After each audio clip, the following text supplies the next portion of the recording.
So hi everyone, welcome to another episode of Secrets of the Viz. Today we have a special guest, Tabitha, who is here to tell us a little bit more on her Viz of the day, which is the one that she did for Viz for Social Good. So over to you, Tabitha. Hey, Louis. Hi, everyone. My name is Tabitha Diaz. A little bit about myself. So I am currently a data consultant with the Data School of New York, which is part of the Information Lab. And an interesting fact about me is I didn't work in data until a year ago.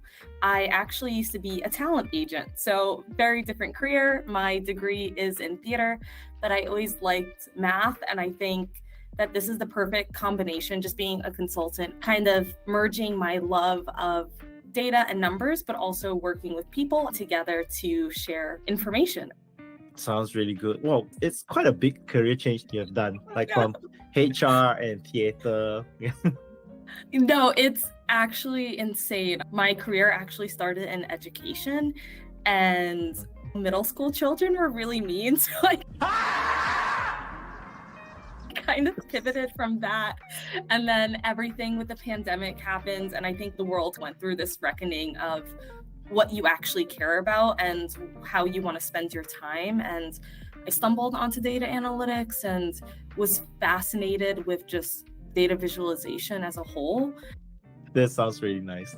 I think a lot of folks, especially after COVID, discovered how data can change their lives and stuff. And I think it's really interesting because people that don't really have a background in data brings a lot of new perspective and experiences to the whole pot. So as a result of that, the whole data visualization industry is evolving through a different set of rules and regulations that we used to do previously. So it's really exciting.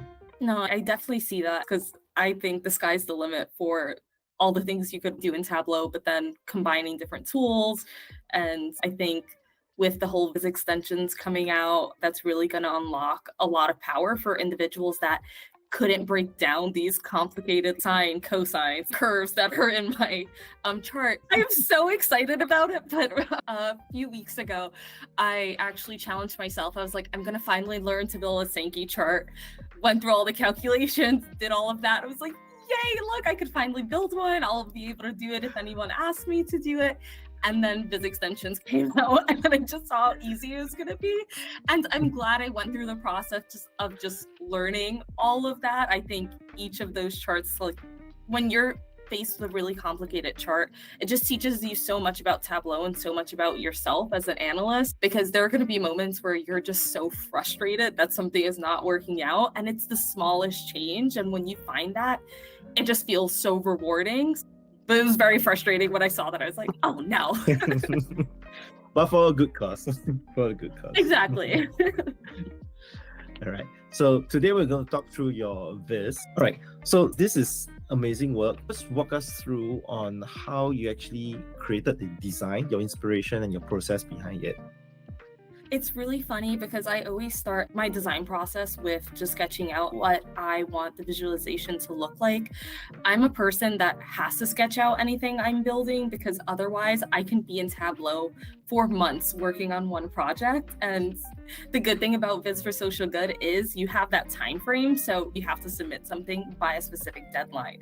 And actually, when I started thinking how I wanted to visualize all of this data, I knew I wanted to have an overview of what is happening in each year and how that is changing, how many users are submitting, how many projects are taking place during that time.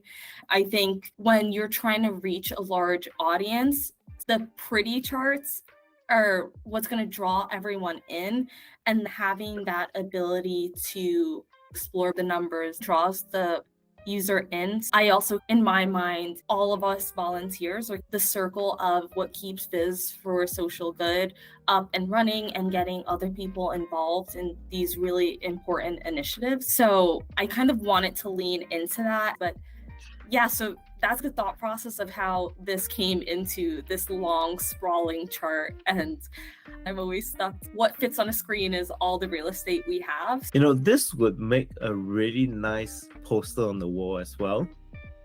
I was thinking that. I saw it, and when I showed my mom, she's like, this looks more like art. Like, this can't be real information. I really appreciate feedback coming from people that don't do what we do and don't understand how much it takes to create some of these charts. I love that, because with a topic like Viz for social good, the idea is always to reach out as many as possible because we want to build awareness around the initiatives. This is a great way to get someone who is not tuned with the data world to have a little bit more interest and learn about it. And I think you have done really great on this. And I was looking through the Viz and I realized that these dots at the top are not random dots. They're actually a jitter plot right at the start. Yeah, I wish I had more time. I would have made the jitter so you can hover over the dots and see each data point. Each of those dots is each of the volunteers and across the years. Sounds good. Is there any resources that you've used to learn how to create that radial bar chart? Yes, actually, the resource I use, I believe, was from a data school blog by Jethro Chen, which was one of the easiest kind of follow-alongs for a radial bar chart. They did a really good job at highlighting the steps to each of these things and making it accessible for anyone to build if your data structure aligns to it. But once it does, you can just go crazy with it. Sounds good. So looking at your whole process, just like a retrospect on data and design, what are the things that you would have done differently now that you have gone through the entire process? That's such a tricky question. I'm very grateful I had the opportunity to work on this during work hours, which was really nice that I was able to fit that into my day. But definitely everyone around me saw me banging my head against the wall while I was building this. If you download the workbook, you'll realize everything is floating. So I would have really loved maybe finding another way to not have all of these components as separate entities, because it was a lot of making sure the pixels are aligned, doing math behind the scene to make sure it's actually centered. And that just was super time consuming. With the kind of snake timeline, I would have definitely liked to smooth out those curves. I loved curved line in Tableau, but they are not the easiest thing to make happen. But yeah, I think aesthetically that would have really been something special overall. Definitely. Sounds good.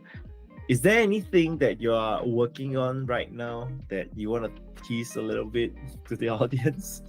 Well, I'm in my Figma phase right now with building templates and seeing how that can enhance just what I'm already building in Tableau. So I'm working on a business dashboard because I think I've had a lot of fun doing individual projects. Tableau Public is a place where you can showcase yourself, but you kind of want to show the range that you're able to do. So I'm really excited about working on that. I'm trying to get past the phase of it has to be perfect and just put it out there and get feedback, make adjustments. I think that's one thing I've learned throughout this process of building this is ask for feedback as frequently and as often as possible.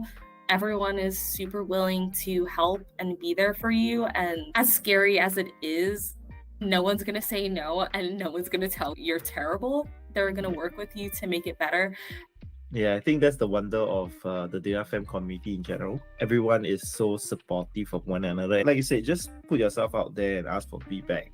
10 out of 10 times people respond with really constructive feedback and still being kind to one another. I think that's not something that you see in other communities. It's the best. If people follow me on LinkedIn, I'm always just like, it's the best community. I love this community because it is really special. And I always joke about it with people and we joke about it at our job, but it's a community that's obsessed with a tool that shows data. It is the nerdiest community you can be a part of, and it has this fandom behind it, and it literally just makes numbers visual, which I find so fascinating, and I just love it.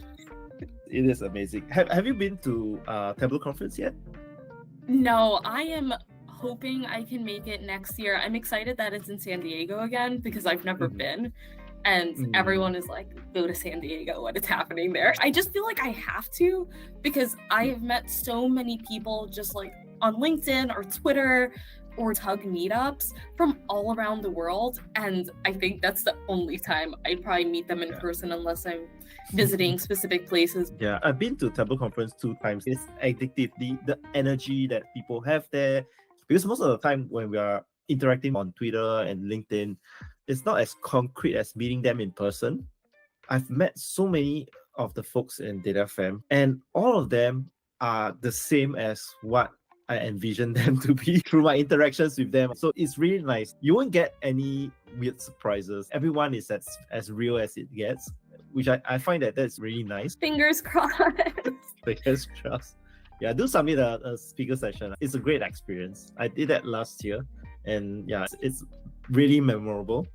Do you have any advice for that? And also, was it terrifying? Because I saw pictures of the rooms and I cannot imagine getting in front of that many people and speaking. So to be honest, it was really terrifying for me because I've never presented to such a big group before. But in all fairness, when I was in stage, the spotlights were glaring at my face. So I couldn't see a lot of the crowd while I was presenting. So that helped a little bit on the anxiety. But once my session was over and the spotlights dim, I saw a lot of people in the crowd. And I always think it's different because I feel like being on the conference stage is so different than giving a training in the business context. That's very true. It's a very enriching experience, I would say, because with that, I've been able to build my confidence in speaking publicly. And that definitely helped in my workplace as well. I'm able to speak up more. I'm able to interact with people more. I think all these little things that you learn, I mean, it's not just about data visualization. It's also about that community that supports you and also growing yourself professionally. So, like, I've grown my skills so much over the past 2 years that I don't think I would be here without the community. 100%. And I completely feel the same way. And I feel like that's why once people go to one Tableau conference, when they immediately come back, they're already planning to go to the next, which is such a beautiful thing to see.